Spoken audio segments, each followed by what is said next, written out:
Welcome to week 13, students. This week we're talking about issues and debates relating to search and the information landscape.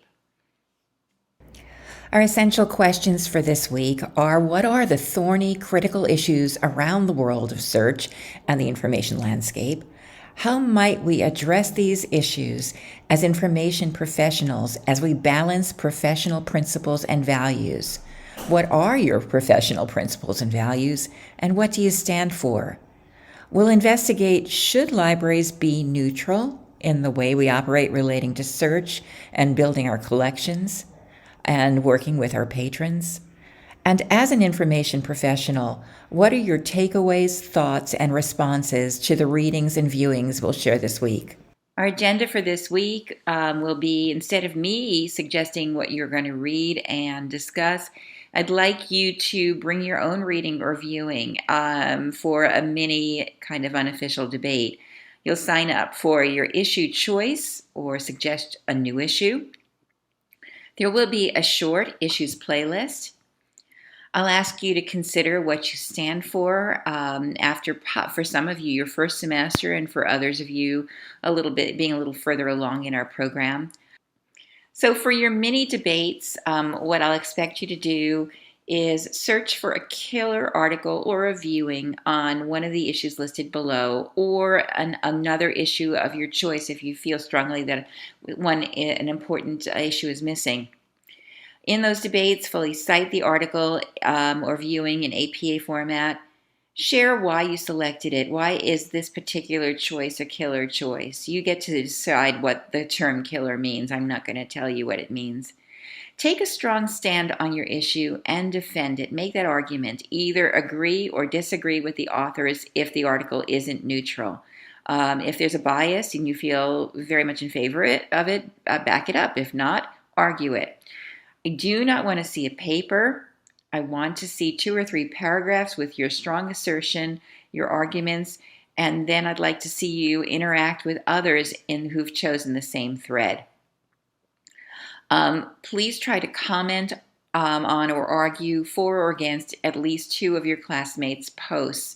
That is given that 2 or more people will be in that thread. It depends upon how many actually will be in that thread. As you think about everything this week, you think about killer issues and where you stand on them.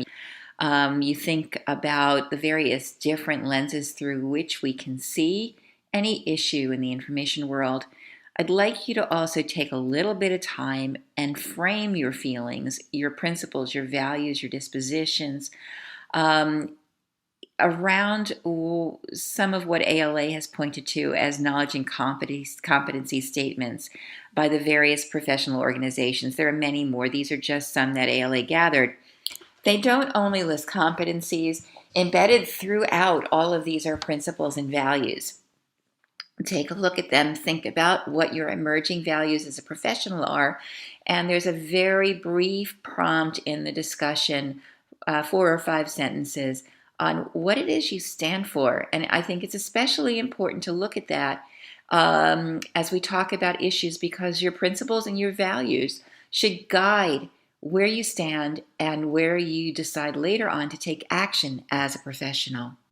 In fact, speaking of taking action, in addition to reading those ALA statements and the various different ALA divisions, expressions of competencies, which also reveal your core values, I want you to read an article by Lane Wilkinson, which many people quote. It's called Principlism and the Ethics of Librarianship.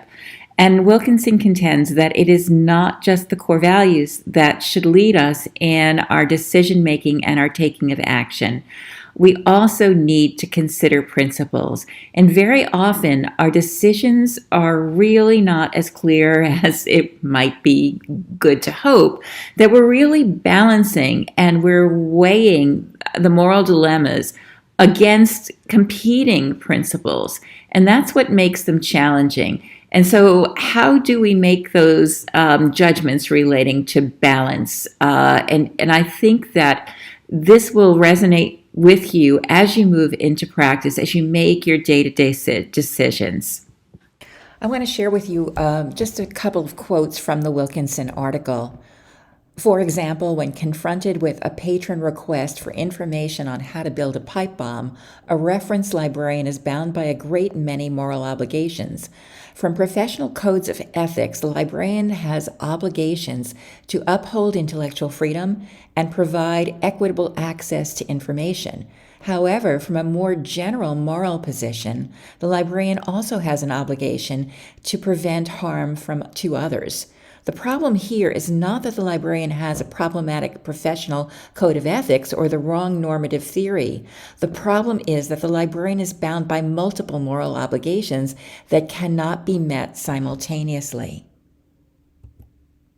Wilkinson notes that principalism captures the self-evident nature of some moral decisions by allowing that some moral actions so clearly and overwhelmingly outweigh alternatives that balancing is virtually instantaneous. However, even in obvious cases, the utility of principalism comes into play when moral decisions need to be justified after the fact. It's not always easy to make decisions. In 2014, we invited Carla Hayden, who was about to become the new Librarian of Congress, and Scott Bonner, who was the director of Ferguson Municipal Public Library, who was dealing with how his library should serve his community, whether they should stay open during the unrest in his town. And he posed some questions for us to consider as professionals. What is the library's mission?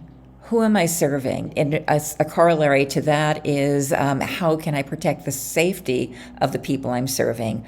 What are the competing ethical concerns involved? What core principles of librarianship are involved? And what are the potential unintended consequences of the possible decisions you make? And I urge you to think about some of these things in advance. We can predict issues that will happen in our positions or in our libraries. When I was a baby librarian at the Franklin Institute back in the 70s, I had been put in an awkward position. I didn't realize that the scientific information that I was sharing with the public or a group of people who came into our library at the reference desk on the manufacture of amphetamines or methamphetamines was actually being used by the largest meth production group in the Philadelphia area. When representatives of the State Department came in, initially I was really concerned about the ethics of sharing user information. However, when they showed me their badges and their guns and convinced me that hiding this information was against the public good, I shared that information with the representatives of the State Department. Information is not always considered in the same way. For instance, many of us in public libraries face the issue of allowing patrons to watch pornographic videos or search for pornographic information on public workstations, especially because many of these are open to a public site and perhaps the sight of children. So you may need to discover policies and procedures for addressing the notion of protecting your young clients and patrons and protecting the rights of others to use information and how public that information is. And finally, very frequently we are addressing the issue of our library is neutral.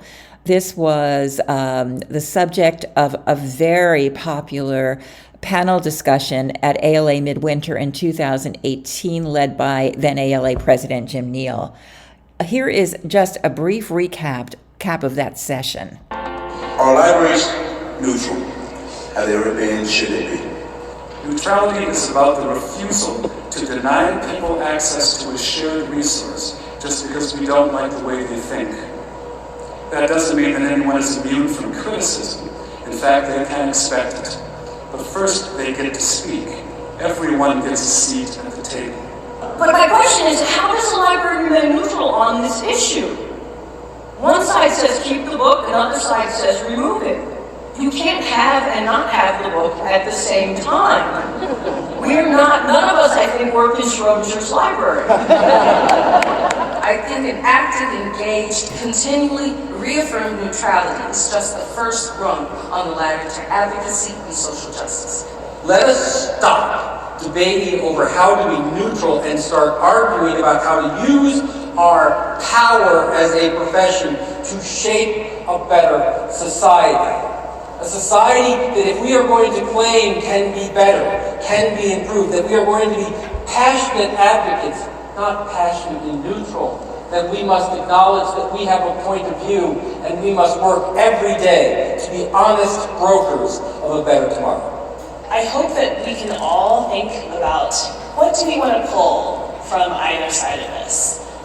One thing I'm really interested in studying is the intersection of intellectual freedom and social justice, because it seems like these are pulling away. But the way I understand intellectual freedom and social justice is that they are a way of understanding what we need to do to promote social justice in the world. You will find a number of articles on this week's playlist on the idea of neutrality as it relates to libraries. In week 13, we searched for killer readings about ethics and highly contested issues in our profession. We looked at these critical issues relating to the information landscape as they relate to professional principles and values, and we considered what we stand for as information professionals.